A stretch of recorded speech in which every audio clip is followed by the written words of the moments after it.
Este coche es tremendamente importante para la marca Volkswagen, para todo el futuro de los coches pequeños y para toda la propia industria automovilística alemana, porque lo que tenemos aquí es el nuevo Volkswagen Polo en versión eléctrica, el ID Polo. Podría estar haciendo esto todo el día, y eso no lo puedo decir de muchos otros vehículos eléctricos. Es simplemente una locura. En un momento te contaré qué va a pasar con la versión de combustión. Este modelo llega como competidor directo del Renault R5. Al mismo tiempo quiere ofrecer unas dimensiones de Polo de combustión, pero un comportamiento de conducción propio de un Volkswagen Golf. Llegará como ID Polo y tendrá al Cupra Raval como hermanastro, y también una variante SUV, el ID Cross, que ya te hemos mostrado recientemente. Ese SUV se fabricará junto al Skoda Epic, también un SUV eléctrico.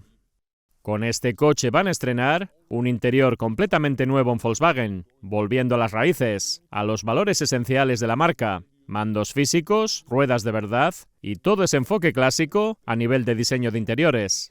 Así que hay un montón de historias concentradas en un solo vehículo, y con este coche Volkswagen te quiere convencer de que la marca ha vuelto, de que han escuchado al cliente.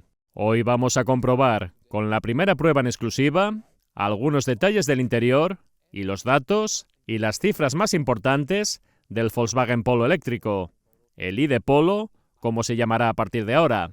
En el frontal de esta unidad camuflada destaca el logotipo de Volkswagen iluminado, y aunque todavía no podemos enseñarte todos los detalles exteriores, sí puedo activar los intermitentes para que veas cómo funcionan. En la parte superior tendrá una especie de pestañas que hacen las funciones de intermitente y de luces diurnas. Opcionalmente podrás comprar los faros matriciales EQ Lights. En cuanto a las dimensiones, seguimos hablando de proporciones clásicas de Polo, con 4 metros y 5 centímetros de largo o 160 pulgadas. Se aprecia claramente una batalla grande para tratarse de un coche pequeño. Las llantas van desde las 17 a las 19 pulgadas. Estas que ves son las más grandes. Así que hoy también vamos a ver qué tal va de confort, porque es la primera toma de contacto en exclusiva.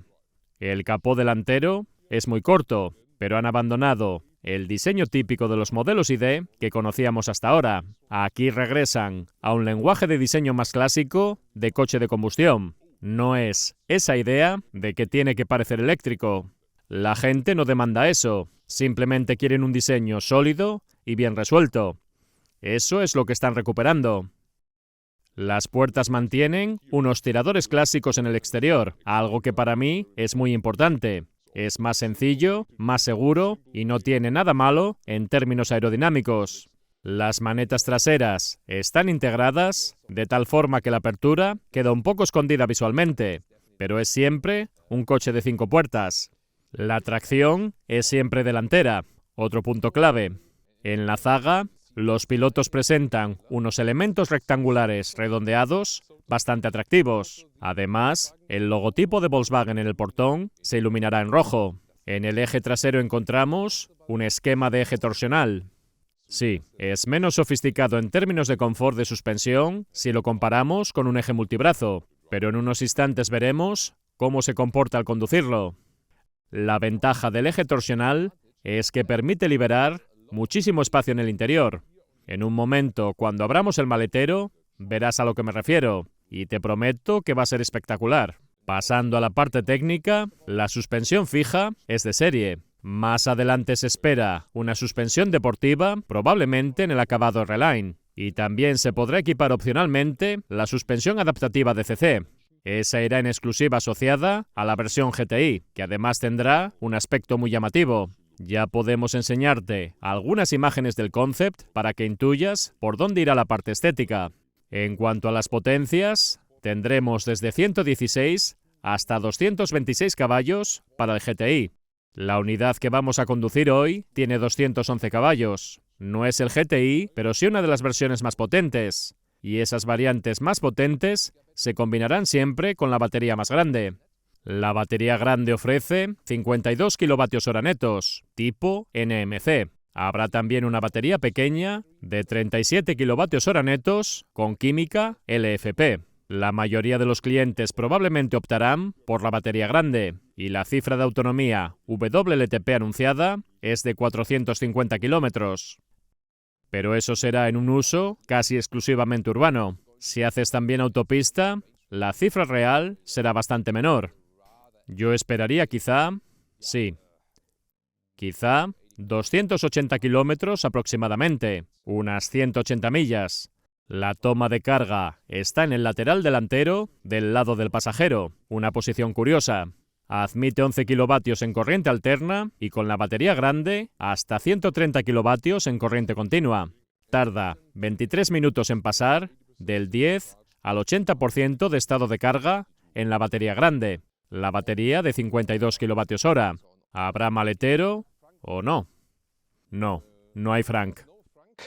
Pero tiene una explicación. Primero, es un coche pequeño y han tenido que encajar mucha tecnología aquí delante. Por ejemplo, este módulo que ves es el compresor del sistema de climatización y lo han colocado aquí intencionadamente para poder montarlo en un sistema aislado y amortiguado. De hecho, puedo moverlo un poco con la mano porque está alojado de manera que no transmite vibraciones al habitáculo y así sea todo más silencioso. También han añadido un revestimiento interior, como en los motores de combustión, para que todo sea lo más silencioso posible.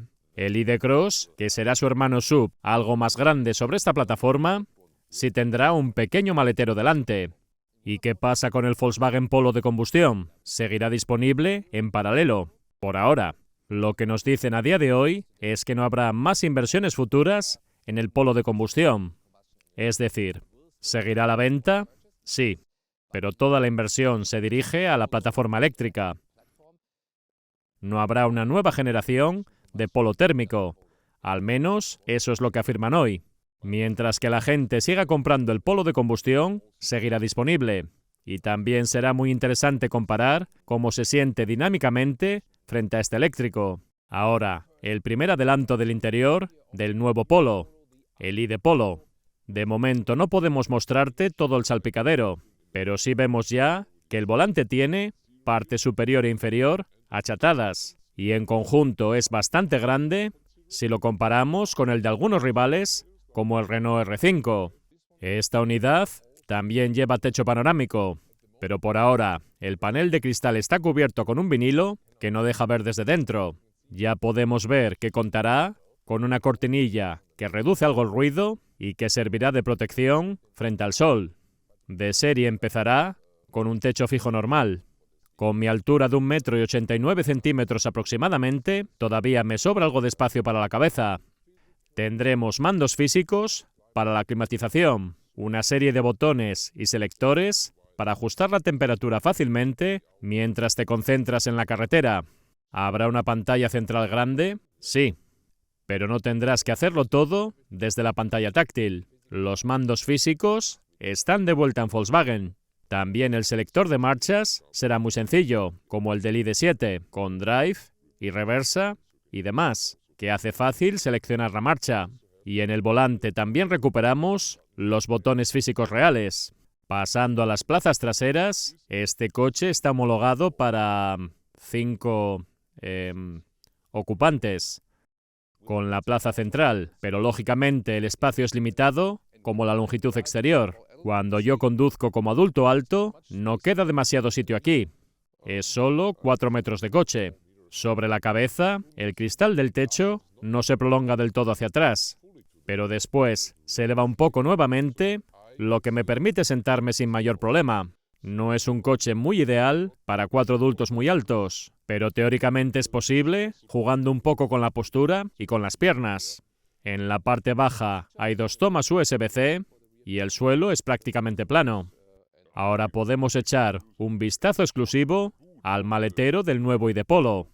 Declara 435 litros, una cifra realmente llamativa para un coche de este tamaño. Normalmente verías mi trolley de cabina colocado por aquí, pero en esta ocasión está completamente escondido en el compartimento inferior y, como ves, encaja a la perfección. Puedes levantar la bandeja del piso y comprobar que hay muchísimo espacio. Caben, por ejemplo, 2 cajas de botellas de agua, una al lado de otra. Es un detalle muy logrado. Si lo prefieres, puedes incluso retirar completamente esta bandeja y quedarte solo con el piso más bajo. Y además ofrece la típica cubierta de equipaje, debajo de la cual también cabe el trolley sin dificultad. Por darte algunas medidas, el ancho útil es de alrededor de 1 metro o unas 40 pulgadas, y la longitud del piso de carga es de unas 26 pulgadas o 65 centímetros aproximadamente. Si retiramos la bandeja, podemos abatir los respaldos o irnos a las puertas laterales. Van divididos en proporción 2/3, 1/3, y obtenemos una longitud total de carga de aproximadamente 135 centímetros o unas 53 pulgadas. La altura normal hasta el techo son unos 66 centímetros o 26 pulgadas. Sin embargo, si volvemos a jugar con el doble fondo plegando la base, podríamos incluso, por ejemplo, transportar plantas altas, porque llegamos a unos 112 centímetros de altura útil o 44 pulgadas. Vamos a empezar a conducir el nuevo Polo, el ID Polo, y quiero comenzar con una maniobra tipo giro en U, porque cuando giras el volante al máximo, para ser un tracción delantera, las ruedas giran muchísimo. Eso se traduce en un radio de giro realmente bueno. Ahora pasamos a circular a muy baja velocidad sobre firme y regular con baches.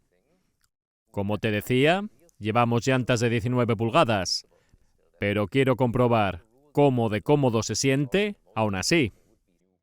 Conduciremos después por carreteras en mucho mejor estado, pero este parking de tierra con baches es una buena prueba para la suspensión. La respuesta es sorprendentemente suave, pese a las llantas de 19 pulgadas. Esperaba notar algo más la sequedad. Hemos hablado antes del eje torsional trasero, que tiene la ventaja de permitir un maletero grande muy profundo, pero el inconveniente de que un eje multibrazo siempre es más confortable. Anormalmente, estamos empezando esta prueba de conducción por una pista de grava, y la sensación es muy agradable y ágil. Casi me siento como en un tramo de rally, enlazando curvas a izquierda y derecha. La dirección es muy ligera en el modo confort, pero no tiene zona muerta en el centro. También puedes cambiar los modos de conducción desde la pantalla. En el modo Sport, por ejemplo, tienes una respuesta del acelerador más inmediata. Todo llega de forma más directa. La dirección también se vuelve algo más pesada. Personalmente, me gustaría todavía un poco más de resistencia en el modo Sport, pero eso es una calibración de software, así que aún pueden ajustarlo de cara al coche de producción final. La tracción delantera, combinada con el par inmediato típico de un eléctrico, te da una sensación de que pisas y el coche sale al instante.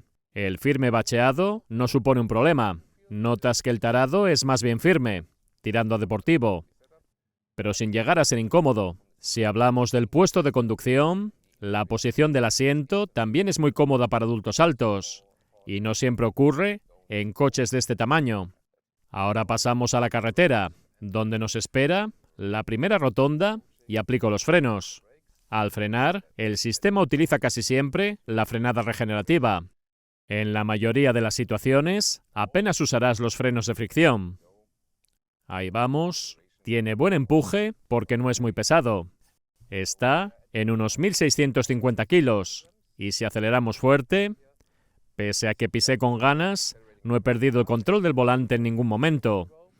No me ha sacado de la dirección.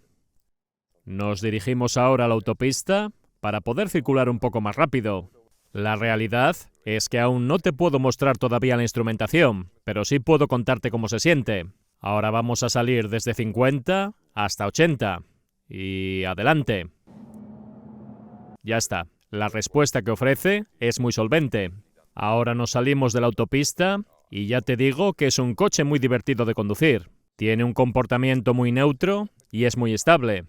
E incluso cuando intento desestabilizarlo, la carrocería apenas se mueve. Siempre digo que una buena suspensión es aquella que casi no se nota. Lo que quiero decir es que el coche no se sacude, pero tampoco transmite una sensación de dureza excesiva. Aunque yo prefiera las plataformas de propulsión trasera, este coche es muy divertido de conducir. tiene la respuesta inmediata de un motor eléctrico de 211 caballos. Y de algún modo quieres acelerar siempre el coche a la salida de cualquier curva. Es realmente fantástico. En el interior, al menos con lo que hemos visto hoy, comparándolo con el Renault R5, el R5 tiene detalles muy atractivos, como el material blando del volante y soluciones simpáticas. Pero tengo que decir que en dinámica de conducción, este ID.Polo es algo muy especial. Desde el primer momento sientes que estás conectado con el coche y que es divertido de llevar. Sí, es más pesado que un Polo de combustión, pero al mismo tiempo tiene el centro de gravedad más bajo y por supuesto el empuje instantáneo del motor eléctrico, lo que ayuda mucho a la agilidad. El tacto del pedal del freno también es muy agradable, aunque la mayor parte del tiempo estarás frenando solo con regeneración. Como ya te mostramos en el concept, cuando todavía se llamaba ID.2, puedes configurar unos relojes de estilo retro, que encajan muy bien con este carácter divertido. Ahora un poco de conducción en carreteras secundarias y vamos a divertirnos. Estoy muy sorprendido porque no es un coche ligero en general si lo comparas con el modelo de combustión. Sin embargo, el centro de gravedad bajo ayuda mucho, y la suspensión. Es cómodo incluso con las llantas de 19 pulgadas, y al mismo tiempo estoy rodando sorprendentemente rápido. Me estoy llevando todo el rato sorpresas con lo que me dice el velocímetro, porque no se siente tanta velocidad. Estamos rodando bastante ligeros, más rápido de lo que creo, y no lo parece. Es la mayor sorpresa. Puedes meterlo con decisión en las curvas, y el modo Sport te ayuda con una respuesta más viva del acelerador y una dirección un poco más firme. El coche responde exactamente a lo que quieres hacer con el volante. Es casi como conducir un simulador, muy preciso, estable y rápido, cambiando de apoyo. Volkswagen dice que querían un comportamiento del Golf, y me atrevería a afirmar que va mejor que un Golf. Ahora freno fuerte y tengo tal control del coche que casi parece una simulación. El coche se siente muy seguro al conducir. Sabes en todo momento qué pasa con la dirección, con los frenos y con el acelerador. Puedes trazar con mucha exactitud por dónde quieres colocar el coche. Ya lo dije al principio, en algunos tramos, la forma en la que entra y sale de las curvas recuerda a un pequeño coche de rally.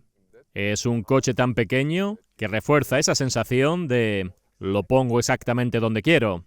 Así, hasta el punto de tener precisión casi de centímetros. Quiero ponerlo ahí exactamente. No acabo de asimilar lo rápido que estamos conduciendo. No podría enseñarte la velocidad que llevo en condiciones normales. Así que es buena cosa que no me dejen mostrarte el interior. Sinceramente, esperaba que el coche se condujese bien. Sí, pero no que lo hiciera tan bien. Me lo estoy pasando realmente en grande. Y eso que estamos hablando de un eléctrico con batería pesada. Hablemos de la regeneración. El modo estándar es el auto, que sería la recuperación adaptativa. La ventaja de este modo es que, por ejemplo, si no hay un coche delante y levantas el pie del acelerador, el coche rueda libre como en punto muerto. Si aparece un vehículo delante, actúa como un control de crucero adaptativo. Es la ventaja de ser adaptativo. La desventaja es que el coche nunca hace exactamente lo mismo en todas las situaciones. A mí me gusta que el coche sea más predecible. Puedes desactivar esa función en el menú de regeneración. La otra alternativa es el modo B. En B notas inmediatamente una regeneración mucho más fuerte, muy cercana a la conducción con un solo pedal. La podemos probar en esta rotonda. Levantas el pie del acelerador y el coche decelera con mucha fuerza. Una prueba más en modo B. Recuperación hasta parado. Así que te da conducción con un solo pedal si lo deseas. Ahora un dato que faltaba. La velocidad máxima está limitada a 175 km por hora o unas 110 millas por hora. Están valorando que el GTI tenga una velocidad punta algo superior. Y además el GTI contará con un diferencial autoblocante electrónico en el eje delantero, algo que será muy interesante de probar. En cuanto a precios, con la batería pequeña, que no creo que se venda mucho, empezará justo por debajo de los 25.000 euros. El coche que ves aquí, con la batería grande y 211 caballos, rondará los 35.000 euros. El GTI probablemente se situará en torno a los 38.000. No obstante, la gran mayoría de los clientes lo usará mediante leasing, así que el precio de tarifa no será tan determinante. Lo importante será la cuota mensual. Volkswagen quiere posicionarlo como un modelo asequible para un público amplio. Veremos si lo consiguen. El Renault R5, como he dicho, es uno de sus grandes rivales. Siempre existe el debate sobre este tipo de baterías. Con estas capacidades, no sirve para un largo viaje de vacaciones. Y ese es un punto negativo. Por otro lado, la marca recuerda que la mayoría de los desplazamientos diarios son inferiores a 30 kilómetros. En ese escenario, realmente no necesitas una batería enorme. Hoy por hoy, tampoco sería viable ofrecer una batería mucho más grande en un coche tan pequeño, ni por coste ni por espacio. Así que los eléctricos pequeños seguirán moviéndose en estos rangos de capacidad, pero para un uso real diario suele ser suficiente. Queda la reflexión de si es un coche de segundo vehículo, o si puede ser perfectamente tu único coche. Estaremos encantados de leer tus opiniones en los comentarios. Puedes echarle un vistazo a su competidor, el Renault R5, y también al ID.Cross, la versión SUV basada en este mismo coche.